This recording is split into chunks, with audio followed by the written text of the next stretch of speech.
अगस्त 1945। वैसे तो विश्व इतिहास में बहुत सारी चीजें उस साल हुई होंगी, पर मैं जो डिस्कस करने वाली हूँ वो है अमेरिका के द्वारा जापान पर गिराया गया परमाणु बम। क्या थी इस हमले की वजह? कौन थे वैज्ञानिक जिन्होंने योगदान दिया था इस बम को बनाने के लिए? क्या सच में श्रीमद् भगवद गीता ने इंस्पायर किया था वैज्ञानिकों को यह बम बनाने के लिए?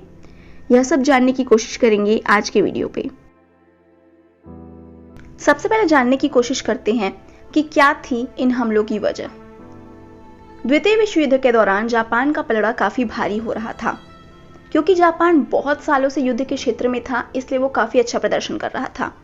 अमेरिका चाहता था कि जापान आत्मसमर्पण कर सके ताकि अमेरिकी सैनिकों की जान बचाई जा सके, और इसीलिए परमाणु बम का हमला किया गया था। अब जानते हैं कि उस एरा में फिजिक्स के फील्ड पर क्या रिसर्च चल रही थी। 1945 वह समय था जब क्वांटम मैकेनिक्स अपने आरंभिक दौर में था। उस युग में आइंस्टीन, मैक्स बॉर्न, ओपेनहीमर, पाउली जैसे कई सारे वैज्ञानिक उल्लेखनीय कार्य कर रहे थे। उस समय आइंस्टीन की थ्योरी ऑफ रिलेटिविटी अपने आप में एक बहुत बड़ी रिसर्च थी। पाउली को उस साल अपने एक्सक्लूजन प्रिंसिपल के लिए नोबेल का प्राइज मिला था, और साथ ही न्यूक्लियर मैग्नेटिक रेजोनेंस यानी कि NMR की रिसर्च हो चुकी थी। अब जानेंगे कि क्या था मैनहट्टन प्रोजेक्ट। उन दिनों द्वितीय विश्व युद्ध के दौरान अपनी सैन्य शक्ति को बढ़ाने के लिए अमेरिका मैनहट्टन प्रोजेक्ट नाम के खुफिया प्रोजेक्ट पर काम कर रहा था। आइंस्टीन के समीकरण E=mc² को आधार मानकर न्यूक्लियर फिजन यानी कि नाभिकीय विखंडन पर कई सारी थ्योरीज बनाई गई। प्लूटोनियम, यूरेनियम जैसे बहुत सारे रेडियो एक्टिव पदार्थों पर भी रिसर्च की गई। जुलाई 1945 में मैनहट्टन प्रोजेक्ट के अंतर्गत पहला बॉम्ब टेस्ट किया गया, जिसका नाम था ट्रिनिटी। इस प्रोजेक्ट का हेड रॉबर्ट जे ओपेनहीमर को बनाया गया था। कुछ लोगों को इस बात पर शक था कि ओपेनहीमर के पास नोबेल प्राइज न होने के कारण शायद ये उतना अच्छा काम नहीं कर पाए, पर जल्द ही उन्होंने अपने काम से सभी का दिल जीत लिया। ओपेनहीमर एक थ्योरेटिकल साइंटिस्ट थे और उनके डॉक्टरल के गाइड मैक्स बॉर्न थे। उनके गाइडेंस में मैनहट्टन प्रोजेक्ट के अंतर्गत पहला बॉम्ब टेस्ट किया गया, जिसका नाम था ट्रिनिटी। इस बॉम्ब की टेस्टिंग के दौरान ओपेनहीमर कहते हैं कि उन्हें गीता के 11वें चैप्टर का 12वां श्लोक याद आया, जिसमें श्री कृष्ण कहते हैं, आकाश में 1000 सूर्यों के एक साथ उदय होने से उत्पन्न जो प्रकाश होगा वही उस विश्वरूप परमात्मा का स्वरूप होगा। इस सक्सेसफुल टेस्ट के बाद 6 अगस्त 1945 को जापान के हिरोशिमा शहर में लिटिल बॉय नाम का एक बॉम्ब गिराया गया। ये बॉम्ब यूरेनियम बेस्ड था, और क्योंकि इसका शेप पतला था, गन के आकार का, इसलिए इसका कोड वर्ड लिटिल बॉय था। इस घटना के 3 दिन बाद भी जापानी सेना ने आत्मसमर्पण नहीं किया, और उसके बाद फिर अमेरिका ने फैटमैन नाम का एक प्लूटोनियम बेस्ड बॉम्ब नागासाकी में गिराया। कई अमेरिकी सैनिक कहते हैं कि शायद दूसरे बम की जरूरत नहीं थी, पर फिर भी अमेरिकी सैनिक ने वह कर दिया। 6 अगस्त 1945 जब अमेरिका ने पहला हमला किया, उसकी शाम हुई प्रेस कॉन्फ्रेंस में ओपेनहीमर काफी खुश थे।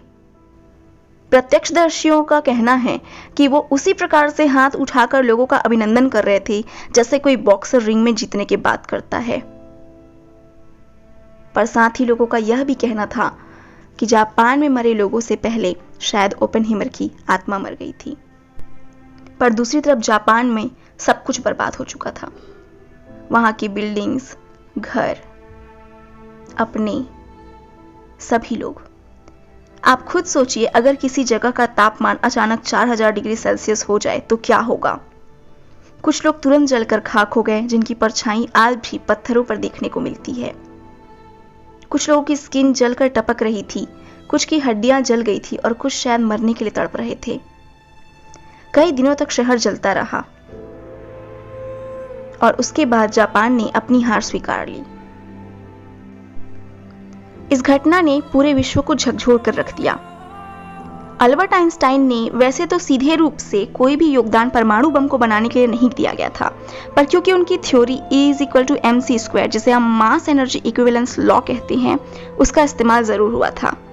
इस घटना के बाद आइंस्टीन काफी दुखी हुए। उनका कहना था कि मेरी सिर्फ एक ही गलती है कि मैंने अमेरिकी राष्ट्रपति रूजवेल्ट को अपना दस्तखत किया हुआ एक चिट्ठी भेजा, जिसमें मैंने लिखा था कि अमेरिका को भी जर्मनी की तरह एटॉमिक बम के विकास पर काम करना चाहिए। 1965 में ओपेनहीमर ने टीवी में एक इंटरव्यू दिया, जिसमें उन्होंने कहा, We knew the world would would not be the same. Few people laughed. Few people cried. Most people were silent. I remembered the line from the Hindu scripture, the Bhagavad Gita. Vishnu is trying to persuade the prince that he should do his duty, and to impress him takes on his multi-armed form and says, "Now I am become death, the destroyer of worlds." इस interview के समय ओपेनहीमर की उम्र 60 वर्ष थी। कई लोगों ने इस वीडियो को डिकोड किया और उन्होंने कहा कि वीडियो में ओपेनहीमर की होठों की थर्राहट साफ तौर पर देखी जा सकती है। शायद वो शर्मिंदा थे कि उन्होंने क्यों आविष्कार किया था परमाणु बम का। और इस वीडियो में भी उन्होंने गीता के चैप्टर 11 में आए श्लोक का उल्लेख किया है। मैं यहाँ बस 2 ही बातें कहना चाहूंगी। पहली कि हम भारतीय अभी भी अपने धर्म ग्रंथों को बस पूजा पाठ के लिए रखते हैं, जबकि विदेशों में इन पर रिसर्च होती है। और दूसरी बात, एक पॉलिटिकल पार्टी के लीडर को दूसरा पॉलिटिकल पार्टी का लीडर पसंद नहीं आया, साइंस को इंसान को ही मारने के लिए यूज किया गया, ये कहाँ तक सही था। नेक्स्ट वीडियो में आप क्या देखना चाहेंगे और इस वीडियो से जुड़ी डिटेल्स के बारे में आप और क्या जानना चाहेंगे, प्लीज़ मुझे कॉन्टैक्ट करिए मेरे सोशल मीडिया अकाउंट्स पे। Thanks for watching.